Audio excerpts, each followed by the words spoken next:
이 프로그램은 개신교 예배설교 실황이며 원하는 분만 청취하시기 바랍니다.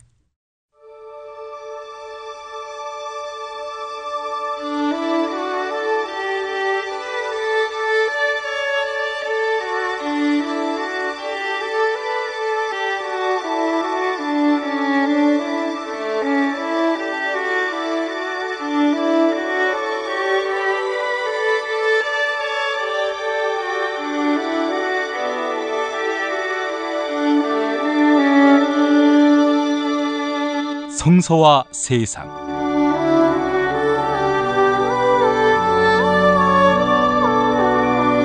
일요일 오후마다 만나는 성서와 세상, 2016년 2월 28일에 인사드립니다.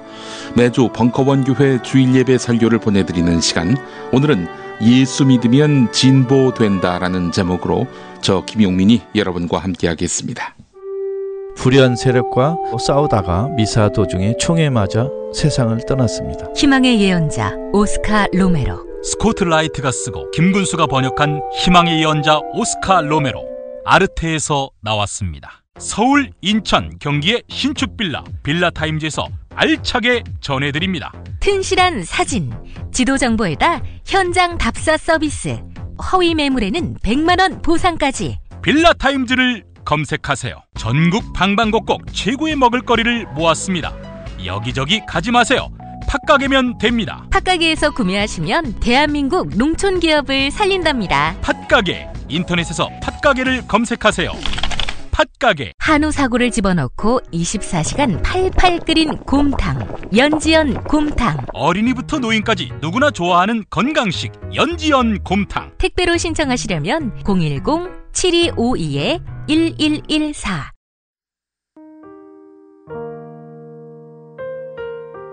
오늘 성서 본문은 마가복음 10장 42절에서 45절까지입니다. 그래서 예수께서는 그들을 가까이 불러놓고 너희도 알다시피 이방인들의 통치자로 자처하는 사람들은 백성을 강제로 지배하고 또 높은 사람들은 백성을 권력으로 내리누른다. 그러나 너희는 그래서는 안 된다. 너희 사이에서 누구든지 높은 사람이 되고자 하는 사람은 남을 섬기는 사람이 되어야 하고 으뜸이 되고자 하는 사람은 모든 사람의 종이 되어야 한다. 사람의 아들도 섬김을 받으러 온 것이 아니라 섬기러 왔고 또 많은 사람들을 위하여 목숨을 바쳐 몸값을 치르러 온 것이다 하셨다.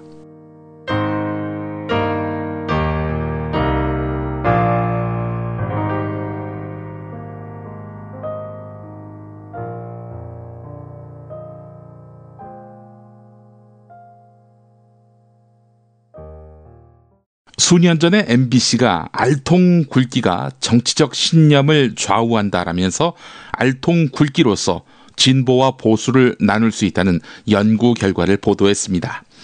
이 뉴스에서 알통 굵기가 35cm인 남성이 나오는데 국가의 과도한 세금은 지나치다 이렇게 답했습니다.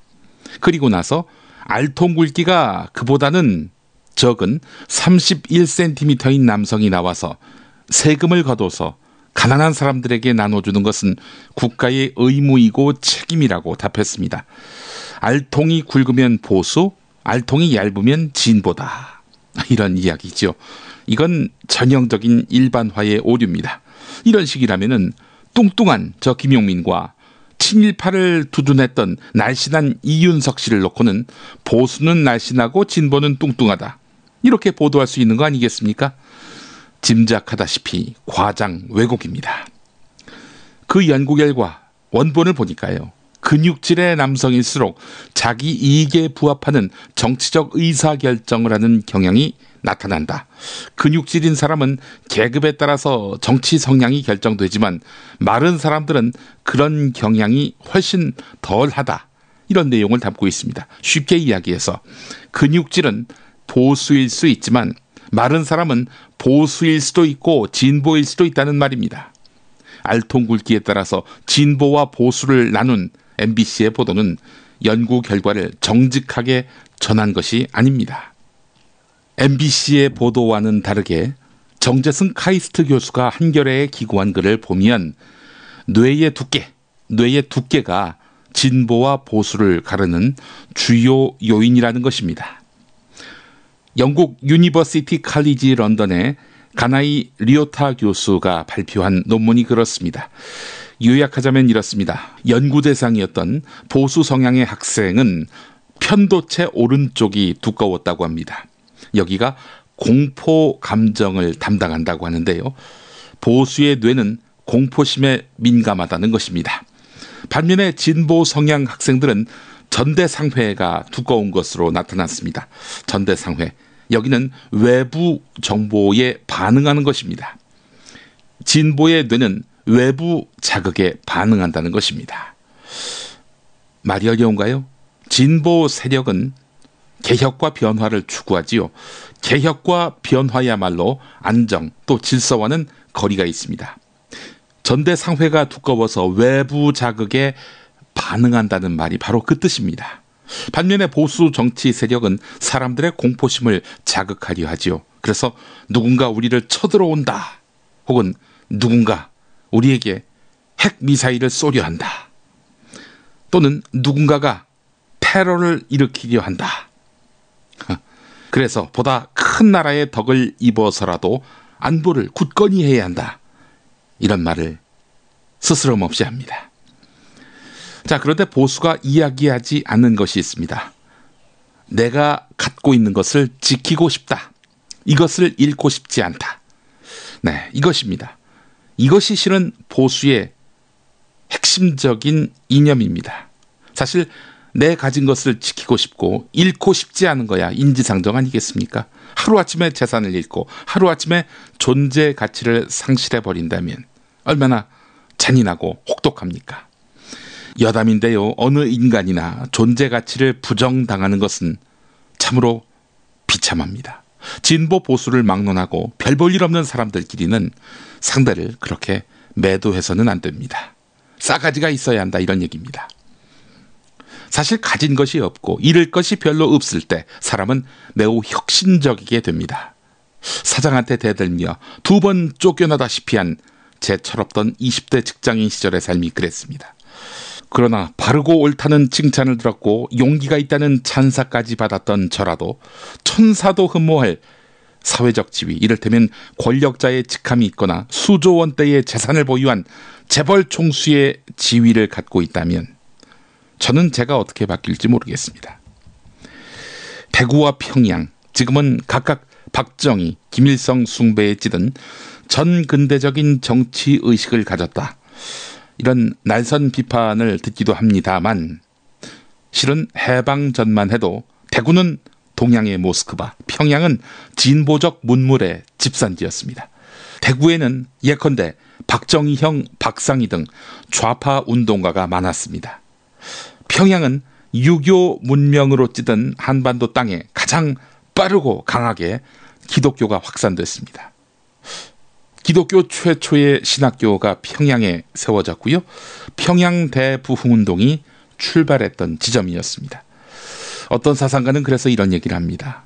대구는 통일신라 이후, 평양은 고려 이후 변방이 됐다. 그렇지 않습니까? 통일신라 때 경주가 수도였고 고려시대 때 평양이 수도 아니었습니까? 그런데 조선 이후로는 변방이 됐습니다. 그러다 보니까 이들 도시가 더 빠르고 열성적으로 새로운 문물을 받아들이려 했다는 것이죠. 자, 그런데 박정희 또 김일성이 분단된 국가의 지도자로 떠오르면서 대구와 평양은 주류 도시가 됐고요. 이렇게 해서 천신만고 끝에 되찾은 주류 도시의 지위를 잃지 않으려고 부자서부터 서민까지 지역주의로 똘똘 뭉치게 됐다. 이런 이야기입니다. 물론 이 같은 지역주의에 반대하는 대구 경북에 깨어있는 시민도 적지 않습니다. 여담입니다마는 광주의 지역주의를 말하는 사람도 있는데 광주의 지역주의는 순환과 핍박으로 다져진 저항의 산물 아니겠습니까? 그것이 광주 민주화 운동을 낳았고요. 광주의 지역주의를 대구의 것과 동일시하는 것은 광주를 모독하는 것입니다. 태어날 때부터 악마는 없습니다. 악마가 있다면 그것은 후천적인 것이라고 봐야 합니다. 여신도를 성폭행하다시피 한 목사가 있었습니다. 저는 이 사람이 처음부터 주체할 수 없는 본능, 즉 병적 본능 때문에 성중독증에 걸렸다고 보지 않습니다. 처음에는 자제력이 있었겠지요. 이 목사와 업무 관계로 알게 된 어떤 분 이야기는 이렇습니다. 이 목사 주변에는 끊임없이 여성들이 몰렸다고 합니다. 이 목사와 그 여성 사이에 합의된 성관계도 적지 않았을 것이라는 이야기도 들었습니다. 이것은 불륜일지언정 성폭행이라고 보기는 어렵습니다. 그러나 이러한 불륜이 더해갈수록 이 목사는 모든 여성이 자신과 잠자리를 원한다는 착각에 빠지게 되고 결국 성폭행을 하는 와중에도 이것은 이 여성도 원하는 바다, 이렇게 생각했던 것은 아닌지 추정해 봅니다. 권세와 유명세가 그를 악마로 만들어 갔던 것이죠. 오늘 본문 말씀 속에서 제자들은 저마다 환상에 젖었습니다. 예수님이 곧 예루살렘에 당도하면 엄청나게 예루살렘 시민들의 환대를 받을 것이고 곧 빌라도 권력을 압도하며 정치적 메시아가 될 것이라는 믿음이었습니다. 세베대의 두 아들 야고보와 요한이 누구에게 놓칠세라 노골적으로 요구합니다. 선생님께서 영광의 자리에 앉으실 때 저희를 하나는 선생님의 오른편에 하나는 왼편에 앉게 해 주십시오. 이때 대화를 듣고 있던 다른 열제자가 야고보와 요한을 보고 화를 냈다고 합니다. 왜 화를 냈느냐? 아마 속으로 자기들도 한 자리씩 하고 싶은 욕망이 있었던 것 같습니다. 그런데 최상석 예수님의 왼쪽 자리 오른쪽 자리 그 자리를 달라고 하니 열받는 거지요. 하여간 이 제자들 정말 큰일 낼 자들입니다. 만약 예루살렘에 들어가서 예수님이 이들의 바람대로 빌라도 총독을 제압하고 이스라엘 왕국의 새로운 왕이 된다고 치죠. 이 12제자 중에 친예수 세력, 친예 세력을 자처하며 사람들 위에 군림하려 들지 않겠습니까? 예수를 쫓았던 처음에 순수했던 마음을 잃었을 그들일 것입니다. 이에 대한 예수님의 반응은 어땠습니까? 42절에서 45절에 나와 있습니다. 너희도 알다시피 이방인들의 통치자로 자처하는 사람들은 백성을 강제로 지배하고 또 높은 사람들은 백성을 권력으로 내리누른다. 그러나 너희는 그래서는 안 된다. 너희 사이에서 누구든지 높은 사람이 되고자 하는 사람은 남을 섬기는 사람이 돼야 하고 으뜸이 되고자 하는 사람은 모든 사람의 종이 돼야 한다. 사람의 아들도 섬김을 받으러 온 것이 아니라 섬기러 왔고 또 많은 사람들을 위해 목숨을 바쳐 몸값을 치르러 온 것이다. 이 말씀을 하셨습니다. 너희도 알다시피 통치자라고 스스로 말하는 사람들은 백성을 강제로 지배하고 또 높은 사람들은 백성을 권력으로 내리누른다. 예수님은 이렇게 세속의 권세를 부인했습니다. 세상에 있는 모든 우두머리가 되려는 자는 저마다 자기가 힘이 있다 또는 힘이 곧 있게 될 것이다. 이런 말로 자신의 하수인이 되달라고 요구합니다. 이런 허세는 그런데 처세의 지름길입니다. 예컨대 남자가 있었습니다. 이 남자에게 힘이 있어 보이면 그래서 줄을 섰을 때 이 사람한테 충성했을 때 왠지 한 자리를 줄 것 같은 사람이라고 생각되면은 남자들은 절대 복종하지요. 여자들은 몸을 던져서 특별한 관계를 맺으려고 합니다. 물론 모든 남자 모든 여자들이 다 그렇다는 것은 아닙니다. 출세지향적인 사람들은 이렇게 해도 한다는 것이죠. 자, 그런데 예수는 이렇게 말씀하십니다. 너희 사이에서 누구든지 높은 사람이 되고자 하는 사람은 나를 따르라. 으뜸이 되고자 하는 사람도 나를 따르라. 이렇게 말씀하셨습니까? 아니죠. 너희 사이에서 누구든지 높은 사람이 되고자 하는 사람은 남을 섬기는 사람이 되라. 으뜸이 되고자 하는 사람은 역시 모든 사람의 종이 되라. 세속의 상식과 정반대의 길, 정반대의 행동을 요구하고 계십니다. 물론 예수님이 나를 따르라 라고 한 적은 없지 않았습니다. 어부인 베드로와 안드레 두 제자에게 나를 따라오너라. 내가 너희를 사람 낚는 어부로 만들겠다. 이런 말씀을 했습니다. 하지만 이들에게 나를 따라오면 너 국무총리, 너 경제부총리 시켜줄게. 이런 말을 한 게 아니었죠.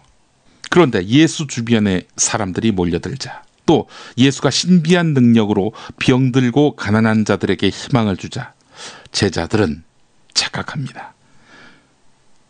예수님이 바로 우리들이 오매불망 기다렸던 메시아구나. 이렇게 착각했던 것입니다. 이렇게 마음을 먹고 마음속에 욕망을 키워갔습니다. 너는 A 자리 해라. 난 B 자리 할 테니. 이러면서 지들끼리 모여있을 때 논공행상도 했었겠죠. 자, 그런데 그들의 착각과 욕망이 점점 확대돼서 거의 위험수위에 다다를 무렵 예수는 이들에게 남 위에 군림하지 말고 남을 섬기라, 이렇게 가르칩니다. 사실 예수가 말한 이 시점은 예루살렘 입성 직전입니다.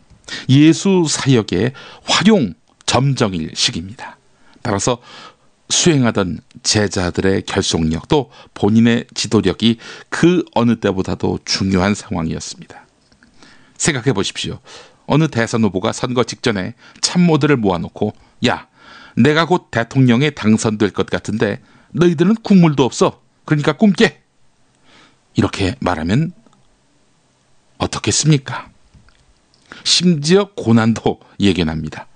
야, 내가 대통령에 당선되기 어렵거든. 아마 안 될 거야. 낙선할 거야. 그리고 말이야, 뭐 하나 엮여서 아마 수사받게 될 거야. 그러면 너희들도 공범이 되겠네. 그때 조사 잘 받자 우리. 이렇게 이야기한다고 생각해보지요. 여러분은 이 말이 농담이 아니라면 계속 그 지도자를 따라갈 생각이 있겠습니까? 없을 겁니다. 자, 그런데 예수는 했단 말이죠. 이 위중한 시기에 제자들에게 꿈깨! 이렇게 말하고 있는 것입니다.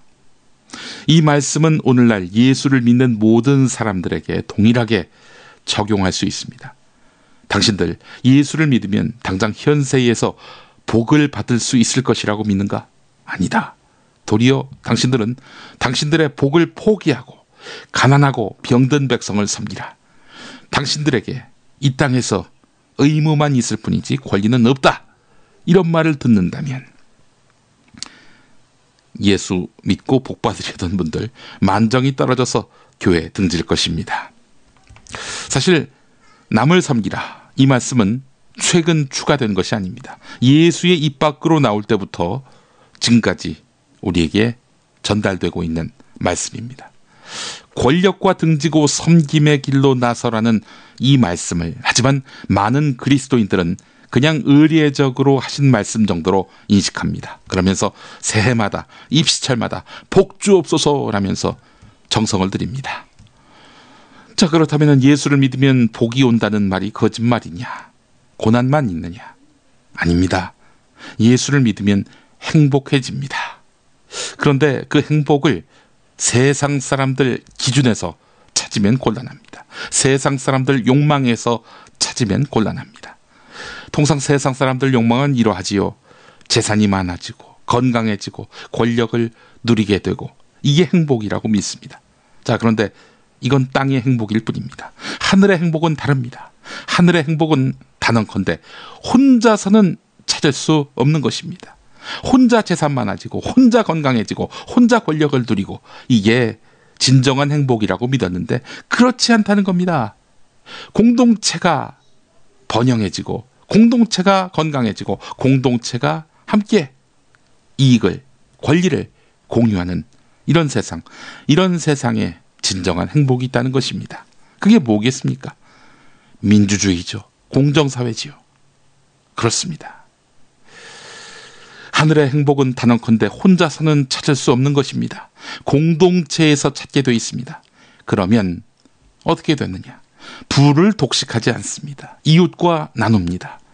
그렇게 부를 나누게 되면 이웃을 위해 쓴 부는 소비되고 소진됩니까? 아닙니다. 또 축적됩니다. 축적된 만큼 또 쓰면 또 그만큼 축적됩니다. 돈을 잃어버리지 않게 됩니다. 기부를 많이 한 개인이나 기업이 기부를 너무 많이 해서 망했다는 이야기 여러분 들어보셨습니까? 그들은 돈을 쓴 것 같지만 사람의 마음을 산 것입니다. 사람의 마음을 사서 망한 기업. 찾아보셨나요? 찾아보십시오. 있는지. 그렇습니다. 핵심은 공동체입니다. 복음은 공동체에서 빛이 납니다.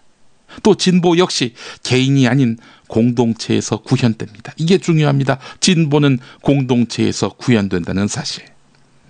완벽하지는 않아도 역대 대통령 중에 공동체의 미래를 고민한 대통령을 찾으라면 김대중 노무현 대통령을 꼽을 수 있을 것입니다. 온갖 풍상을 겪고 고난의 길을 회피하지 않으면서 그 자리에 오른 두 대통령은 불의한 과거사에 맞서 싸운 이들에게 보상을 하고 분단의 고통에 놓인 한반도를 치유하기 위해 애썼고 부자와 가난한 자의 사이를 좁히기 위해서 노력했습니다. 왜 그랬겠습니까? 공동체를 위해서입니다. 이명박근혜 씨처럼 어느 특정한 편, 즉 가진 자 편에 서서 그들의 이익만을 대변하기 위해 애쓰지 않았습니다. 김대중 대통령은 중앙정보부에 납치돼서 대한해협에서 수장될 위기에 놓였을 때 저는 아직 이 나라와 민족을 위해 할 일이 있습니다. 구해 주십시오. 라면서 예수님을 붙들었던 분입니다. 그러니까 김대중 대통령의 신앙의 깊이야 뭐 더 말할 나위가 없습니다. 그러나 노무현 대통령은 기독교 신앙이 없었습니다. 김수환 추기경을 만났을 때 김추기경이 기독교 신앙을 갖고 있느냐라고 물어보니까 멋쩍은 표정을 지으면서 안 믿는다 이렇게 이야기했다고 합니다. 사실 정치인들은 종교가 똑같습니다. 기불릭. 교회 가서는 기독교, 사찰 가서는 불교, 성당 가서는 천주교 신자이체 합니다. 본인이 신자가 아니면 뭐 부인, 어머니, 할머니까지 들먹여서 어떻게든 그 종교와의 연관성을 과시하려고 합니다. 하지만 노무현은 솔직했습니다. 아닌 건 아니었습니다. 하지만 노무현은 그 어떤 기독교 신자보다도 기독교적이었습니다. 그는 낡은 율법을 폐지하고 사랑의 세기를 열자며 국가보안법 폐지를 추진했고 처벌 없는 그러나 역사적 사실을 규명하는 진실과 화해 기구를 만들었습니다. 한계는 분명했지만 또한 강자 기득권자를 견제하고 약자, 가난하고 억눌린 자들의 편에 서려고 했습니다.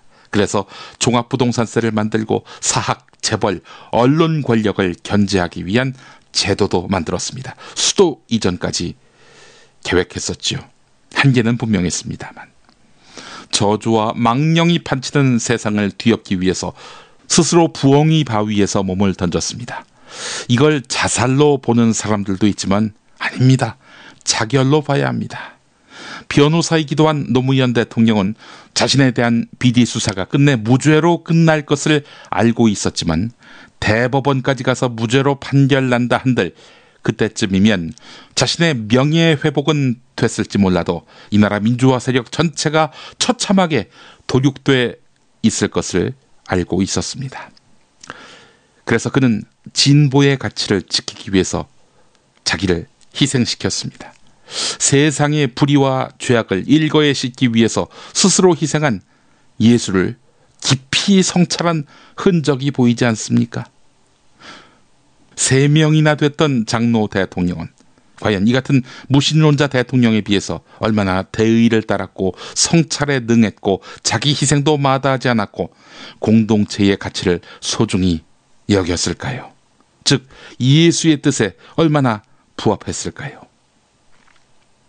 진보는 이렇습니다. 오늘 주보에는 성서를 열심히 읽다 보니 진보가 됐다는 한 보수주의 신앙인의 이야기가 실려 있습니다. 이 신앙인은 예전에 조지 W. 부시의 선거운동까지 했던 그런 이력이 있습니다. 성서를 제대로 열심히 읽으면 진보가 안 될 수 없습니다. 그렇지 않습니까? 서열과 계급이 확고하던 시대에 사람 목숨이 아니던 시대에 가난한 백성, 고아, 과부를 돌보라는 율법을 추상같이 명령한 성경. 외세에 의존하지 말고 하나님을 의지하라고 강조했던 성경. 정치, 종교 지도자의 악행을 선지자를 앞세워서 질타했던 성경. 사람은 평등하고 민족과 인종, 성별, 재산의 많고 적음, 병에 있고 없음은 사람을 구별할 근거가 될 수 없다고 강조한 성경. 그리고 끝내 혁명을 통해 세상을 뒤엎으라는 성경. 예수의 섬김을 받으러 온 것이 아니라 섬기러 왔다는 이 말씀은 성경 전반에 흐르는 일관된 진보적 가치의 정수, 핵심이라 하겠습니다. 그렇습니다. 진보는 개인을 넘어서 공동체의 문제에 관심을 갖습니다. 공동체를 외면한 진보는 없습니다. 사회 변혁, 이웃에 대한 섬김, 이게 공동체 없이 어찌 가능하겠습니까? 예수 때문에 덕 보고 싶다면 예수만 열심히 믿으면 안 됩니다. 내 이웃, 내 공동체의 문제에 관심을 가져야 합니다. 보수 세력의 특징이 무엇입니까? 개인만 강조합니다. 개인의 이익, 개인의 성공만 강조합니다. 이러다 보니 공동체 윤리, 즉 상식과 원칙을 거역하는 일이 상당히 많습니다. 그런데 보수 세력 특징의 핵심은 서열과 차별을 당연시한다는 점입니다. 평등을 부정한다는 것이죠. 보수 1세계 한국 교회도 그러합니다. 당장 믿는 사람, 믿지 않는 사람으로 차별하지 않습니까? 그래서 믿는 사람이 돼서 교회에 들어오면 어떻습니까? 집사, 권사, 장로로 차별합니다. 또 평신도와 목사로 차별합니다. 보이지 않게는 있는 사람, 없는 사람, 그러니까 잘 사는 사람, 못 사는 사람 이렇게 나누지요.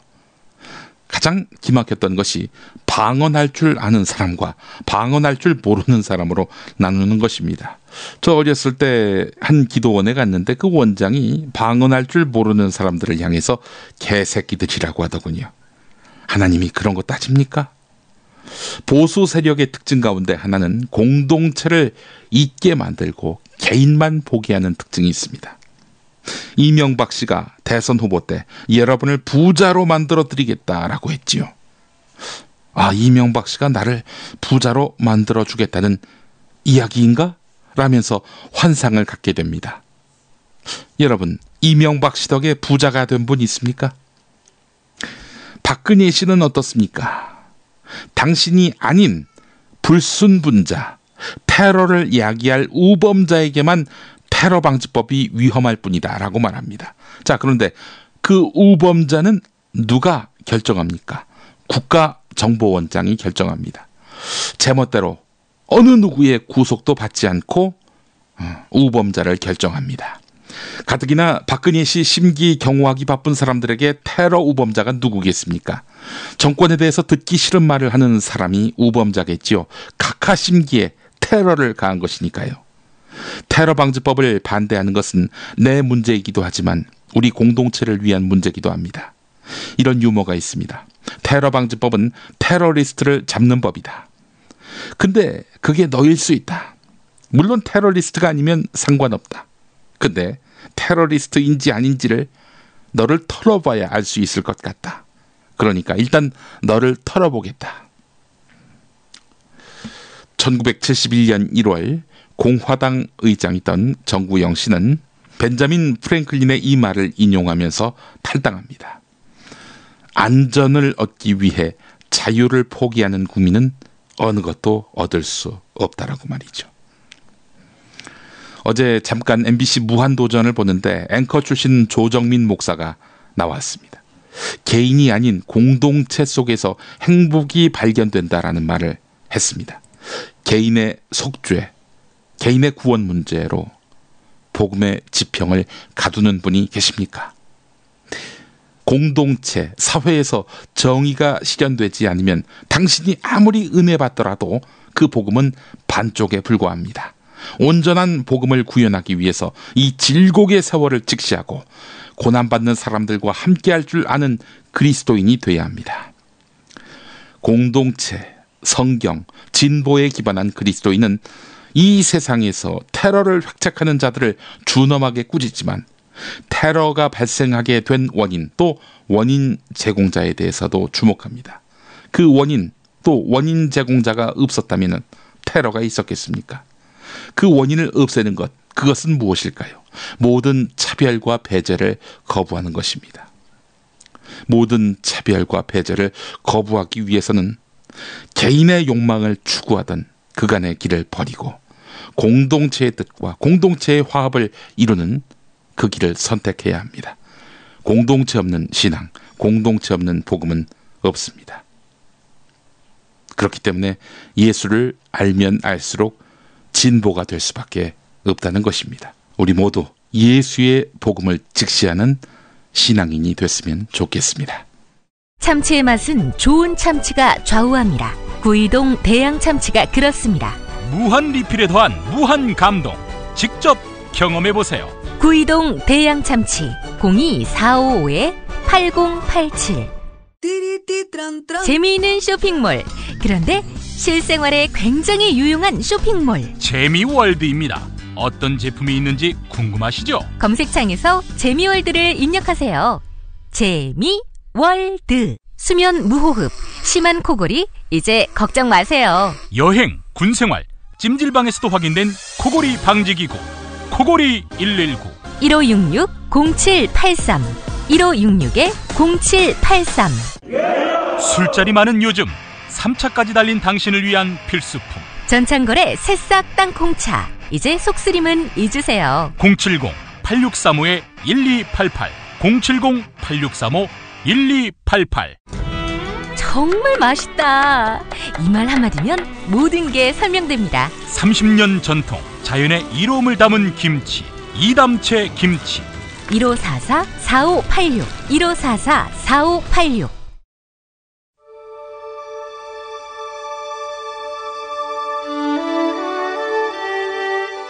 벙커원 교회는 돌아오는 일요일부터 서울 서대문구 충정로 20 벙커원 새 공간에서 예배할 예정입니다.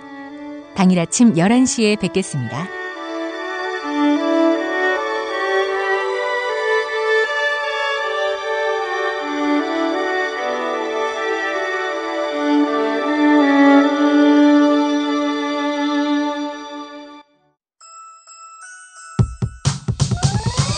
이번 방송 괜찮았나요? 작별의 여운 이렇게 표시해주세요. 다운로드하기, 댓글 달기, 구독하기, 별점 주기. 더 좋은 방송 만들어달라는 약속 이렇게 응원해주세요. 다운로드하기, 댓글 달기, 구독하기, 별점 주기. 기억하셨죠? 다운로드하기, 댓글 달기, 구독하기, 별점 주기.